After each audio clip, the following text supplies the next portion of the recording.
রাজধানী ঢাকা ও বন্দর নগরী চট্টগ্রামের মাঝামাঝি স্থানে অবস্থিত কুমিল্লা ১ দাউদকান্দি মেঘনা আসন। প্রচারের ব্যস্ততায় জমজমাট ভোটের মাঠ।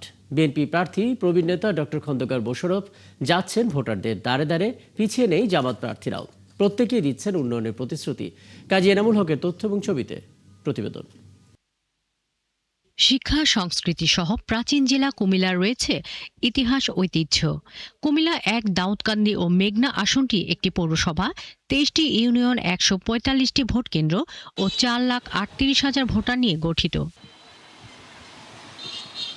মেঘনা গোমতী নদী, খাল ও জলাশয় নিয়ে গঠিত এই আসনে প্রার্থী ও কর্মীরা ছুটছেন জনসভা, উঠান বৈঠক, সামাজিক অনুষ্ঠান কিংবা মিছিলে।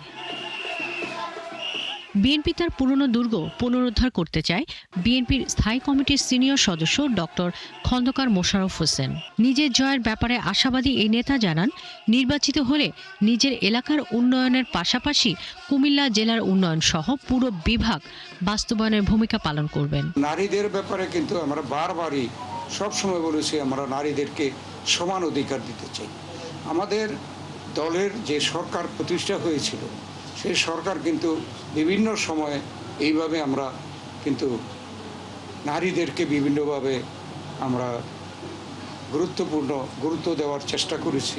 একই আসনে জামায়াত ইসলামী মনোনীত প্রার্থী মনিরুজ্জামান বাহালুল জানিয়েছেন, নির্বাচন নিয়ে তিনি শঙ্কিত, তবে সুষ্ঠু ভোট হলে জনগণ তাকেই নির্বাচিত করবেন বলে আশাবাদী তিনিও। প্রচারণায় আমাদের বিশেষ করে বোনেরা বাধার সম্মুখীন হচ্ছে, বিভিন্ন জায়গায় আমাদের বোনদেরকে হুমকি দুমকি দিচ্ছে। বিশেষ করে মায়েরা, বোনেরা এই দেশকে পরিবর্তন চায়, তারা আমাদের দিকে সবচেয়ে বেশি দুর্বল এবং তারা আমাদের প্রতি সবচেয়ে বেশি আকৃষ্ট। এদিকে ভোটাররা চান ভোটের সুষ্ঠু পরিবেশ, সেই সাথে এলাকার উন্নয়নে কাজ করবে এমন প্রার্থীকেই বেছে নেবেন তারা। নিরপেক্ষ একটা নির্বাচন হোক, সরকার সেভাবে সবাইকে সর্বাত্মক সহযোগিতা করবে এবং আমরা সেই কামনায় সরকারের কাছে করি।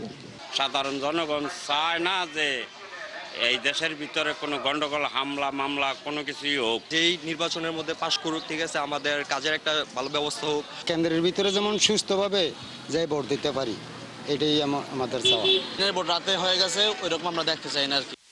আর রিটার্নিং কর্মকর্তা বলছেন, নির্বাচনের আচরণবিধি মেনে চলতে। বিধি মানার জন্য আমাদের যে এক্সিকিউটিভ ম্যাজিস্ট্রেটরা আছেন বিভিন্ন আসনের বিপরীতে উপজেলায় তারা টহল অব্যাহত রেখেছেন অভিযান। তাদের মধ্যে থেকে বিভিন্ন সময় তাদেরকে আমরা জরিমানা বা অন্যান্য বিষয়গুলো আমরা করেছি, কখনো কারণ দর্শানো হয়েছে, কখনো ওয়ার্ন করা হয়, সতর্ক করা হয়েছে। মরহুম ইঞ্জিনিয়ার আব্দুর রশিদ এই আসনে ৪ বার সংসদ সদস্য নির্বাচিত হন। এরপর ১৯৯১, ১৯৯৬ সালের ১৫ ফেব্রুয়ারি, ১৯৯৬ সালের ১২ জুন ও ২০০১ সাল পর্যন্ত ৪টি নির্বাচনে ৪ বার সংসদ সদস্য নির্বাচিত হন বিএনপির স্থায়ী কমিটির সদস্য সাবেক মন্ত্রী ডক্টর খন্দকার মোশাররফ হোসেন। শাকিলা শম্পা, ৭১।